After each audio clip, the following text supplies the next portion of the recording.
İnşallah seyidlərin üçün hədis paylaşacağam. Peyğəmbərimizdən hədis var. İnşallah paylaşacağam sizlər üçün. İnşallah mənim bu videoma baxın. İnşallah paylaşın. Kim bilməyənlərin də qabağına çıxsın inşallah. Allah sizdən razı olsun. İslamın mənbələrindən seyidləri Peyğəmbərin nəslindən nümayəndələrin ehtiram və sevgi bəsləmək və imamın bir hissəsi hesab olunur.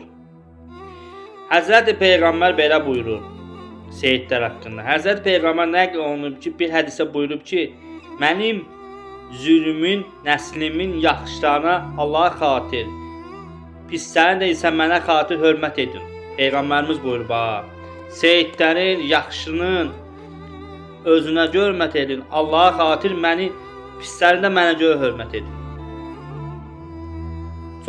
Bir çox mənbədə qeyd olunur ki, İnsan öz nəfsinin və ailəsinin və Peyğəmbərin nəslindən çox sevmədikcə kamil imama sahib ola bilməz. Peyğəmbərimizdən də bax burada. Qiyamətin günü öz nəslinin yaxşı edənləri, onları ehtiyaclarını qarşılayan və onları müdafiə edən şəxslərə şəfaət edəcək.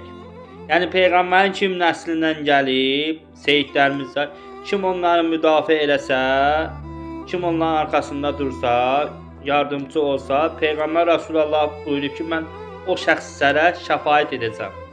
Allah sizləri qorusun.